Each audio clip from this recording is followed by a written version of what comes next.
رمی جمرات کی غرض و غایت اور اس کا مقصد کیا ہے، اور فیہ آیات بینات جو قرآن کریم میں فرمایا گیا کہ حج کے ہر فعل میں، حج کے ہر رکن میں اللہ تعالیٰ کی نشانیاں موجود ہیں۔ تو رمی جمرات میں اللہ تعالیٰ کی کیا نشانی ہے اور اس کی غرض و غایت کیا ہے؟ مفتی اعظم پاکستان مفتی محمد شفیع رحمۃ اللہ علیہ نے لکھا فیہ آیات بینات کی تفسیر کرتے ہوئے کہ رمی جمرات میں اللہ تعالیٰ کی کون سی نشانی موجود ہے۔ لاکھوں کا مجمع ہوتا ہے، ہر حاجی 49 دھتوری کنکر مارتا ہے۔ اگر اس اعتبار سے دیکھا جائے تو کنکر جس جگہ پر جا کر گرتے ہیں وہاں پر کنکروں کا ایک ڈھیر لگ جانا چاہیے، کنکروں کا ایک پہاڑ ہونا چاہیے، مگر بتانے والے بتاتے ہیں کہ وہاں پر کنکروں کا کوئی پہاڑ نہیں ہوتا، بلکہ وہاں پر صرف چند کنکر پڑے ہوتے ہیں۔ حضرت ابو ذر غفاری رضی اللہ تعالی عنہ نے آقا دو جہاں جناب محمد الرسول اللہ صلی اللہ تعالی علیہ وسلم سے پوچھا، اے اللہ کے رسول، کنکر مارنے والے تو لاکھوں کی تعداد میں ہوتے ہیں اور کنکر بھی لاکھوں میں ہوتے ہیں، مگر وہاں پر صرف چند کنکر پڑے ہوتے ہیں، باقی کنکر اور باقی پتھر کہاں چلے جاتے ہیں؟ آپ علیہ الصلوۃ والسلام نے فرمایا، ابو ذر، باقی کنکر فرشتے ان کو اٹھا کر لے جاتے ہیں، جن کا حج قبول ہوتا ہے ان کے کنکر فرشتے اٹھا کر لے جاتے ہیں،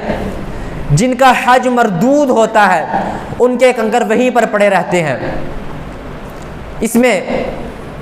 مفتی شفیع صاحب رحمۃ اللہ علیہ نے لکھا فیہ آیات بینات، یہ اللہ تعالیٰ کی نشانی ہے کہ ان کنکروں کو فرشتوں کے ذریعے جنت میں بھجوا دیا جاتا ہے، اور جن کا حج مردود ہوتا ہے ان کے کنکر وہیں پر پڑے رہتے ہیں۔ اور حج کی رمی جمرات کی غرض و غایت اور اس کا مقصد وہ فرماتے ہیں کہ جس طرح ابراہیم خلیل اللہ نے شیطان کے وساوس آنے پر اللہ کے حکم کو آگے رکھا، شیطان کے وساوس کو پتھر مارے، شیطان کو پتھر مارے، ہر حاجی کے لیے اس میں یہ پیغام ہے کہ جب وہ حج کر کے آئے تو زندگی کے ہر معاملے میں، ہر موڑ پر جب اپنا نفس، جب شیطان اللہ کے حکم کے خلاف وسوسہ ڈالے تو اس وسوسے کو پتھر مارنے ہیں، شیطان کو پتھر مارنے ہیں، اللہ کے حکم کو آگے رکھنا ہے۔ جس طرح ابراہیم خلیل اللہ نے اللہ کے حکم کو آگے رکھ کے اپنے بیٹے کو چھری کے نیچے رکھا،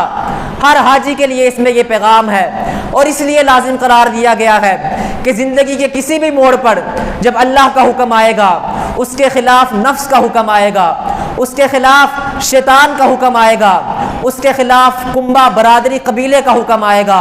اس کے خلاف دوست احباب کا حکم آئے گا، ان تمام کے تمام وساوس کو، اپنے نفس کے وساوس کو، اپنے شیطان کے وساوس کو جس کو سالوں سے پالا ہوا ہے،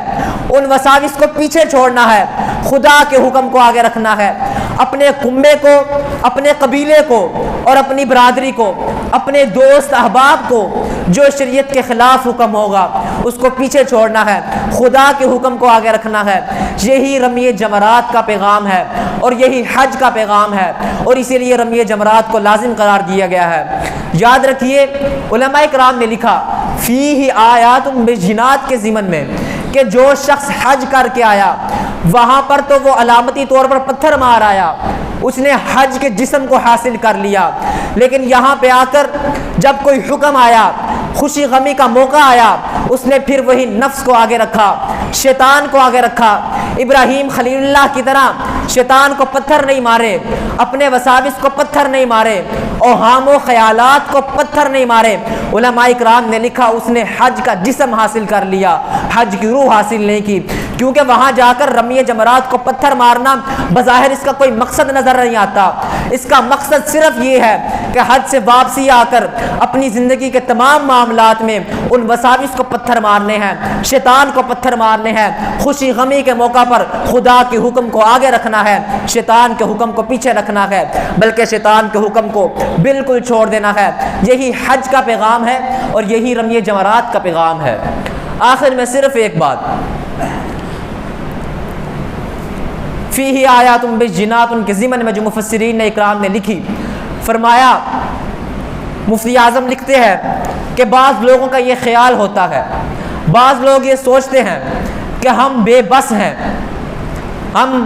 اپنی کنبہ قبیلہ برادری کے سامنے بے بس ہیں کہ لوگ کیا کہیں گے, لوگ کیا کہیں گے. اس نے ساری زندگی گناہ کیے, اب خوشی غمی کا موقع آیا, اس کا ماضی ہمارے سامنے ہے, اب یہ نیک بن رہا ہے, لوگ کیا کہیں گے.